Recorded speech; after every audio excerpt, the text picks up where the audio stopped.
ગીર સોમનાથમાં ધ્રુવરાજસિંહ પર હુમલાનો કેસ વેરાવળ સેશન્સ કોર્ટમાં તાલાળા પોલીસની રિવિઝન અરજી। વિવાદ ખબરને મળેલા જામીન સામે રિવિઝન અરજી।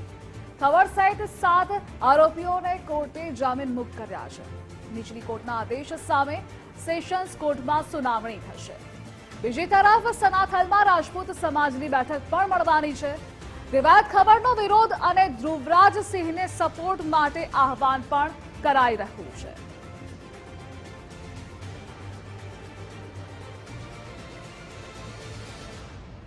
અને ન્યૂઝ ફોરમથી મારા સહયોગી વિકાસ જોડાયેલા છે। વિકાસ, વિવાદ ખબર અનેક વિવાદોમાં રહે છે, હાલનો જે કોન્ટ્રોવર્સી છે તે કેસમાં અપડેટ શું?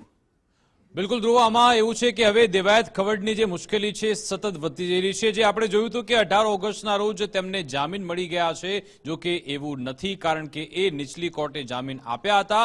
જો કે એ જે તે સમયે પોલીસે જે કાગળ તૈયાર કર્યા હતા, પોલીસે જે દર્શાવ્યું હતું, જે કલમ દર્શાવી હતી, કયા કારણસર ધરપકડ કરી, એ કોર્ટમાં સાબિત ન થઈ શક્યું। એના માટે જ એ ટેકનિકલ ખામીના કારણે પછી દેવાયત ખવડને જામીન મળી ગયા હતા।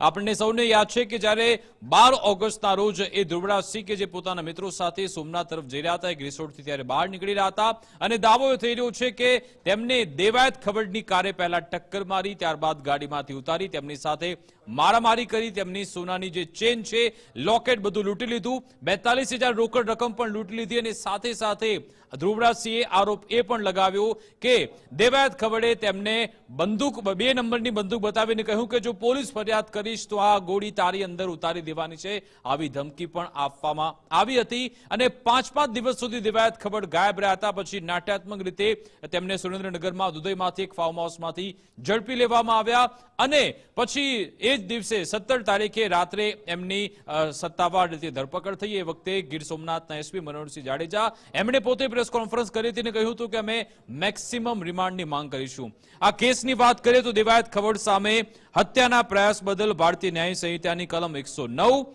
ધાડ કે લૂંટ સમયે હત્યા કરવાની કોશિશ બદલ કલમ 311, જાણી જોઈને ઈજા પહોંચાડવા બદલ 118(1), 118(2), ગેરકાયદેસર મંડળી રચવા બદલ કલમ 189(2), રાયોટિંગ એટલે કે રમખાણ કરવા બદલ કલમ 191(2) અને 191(3), ગુનાહિત કાવતરું ઘડવા માટે કલમ 61, શાંતિનો ભંગ કરવાના ઈરાદે કરાયેલ અપમાન બદલ કલમ 352 અને ધમકી આપવા બદલ કલમ 351 લગાવવામાં આવી છે।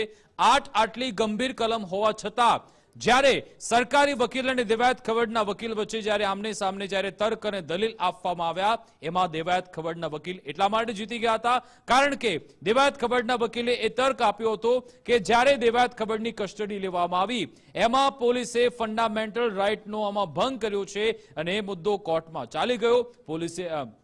કોર્ટે મુદ્દો ગ્રાહ્ય રાખ્યો અને પછી રિમાન્ડ ના આપ્યા અને ત્યારે પછી ગીર સોમનાથ પોલીસની નાલેશી પણ થઈ હતી। પોલીસ બેડામાં ઘણી બધી ચર્ચા થઈ હતી કે આખરે ચૂક ક્યાં રહી ગઈ અને એટલા માટે જ હવે એ ચૂકને દૂર કરવા માટે ગીર સોમનાથ પોલીસે હવે રિવિઝન અરજી કરી છે, એટલે કે ડિસ્ટ્રિક્ટ કોર્ટમાં રિમાન્ડ માટેની માંગણી કરવામાં આવશે। શું નીચલી કોર્ટનો ચુકાદો છે કે જામીન આપી દેવામાં આવ્યા અને રિમાન્ડ ન મળ્યા, શું એ ચુકાદાને બદલવામાં આવશે કે પછી ફરી એકવાર અહીંયાથી પણ ડિસ્ટ્રિક્ટ કે પછી સેશન્સ કોર્ટમાંથી દેવાયત ખવડને રાહત મળે છે, એના પર નજર રહેશે। પરંતુ એવું લાગી રહ્યું છે કે આટલી ગંભીર કલમો છે તેવામાં દેવાયત ખવડની મુશ્કેલી વધી શકે છે। બીજી બાજુ ધ્રુવરાજસિંહ એમના સમર્થનમાં પણ એમના સમાજના લોકો આવી રહ્યા છે, ધ્રુવરાજસિંહને વધારે સમર્થન મળે એ માટેના પ્રયત્નો થઈ રહ્યા છે। એક બાજુ સામાજિક લડાઈ પણ ચાલી રહી છે, કાયદાકીય લડાઈ પણ ચાલી રહી છે। હવે આ મોરેમોરાના પ્રકરણમાં આગળ શું થાય છે એ પણ જોવાનું રહેશે। જી ધ્રુવેશ। જે વિકાસ જોડાવા બદલ આભાર આપનો।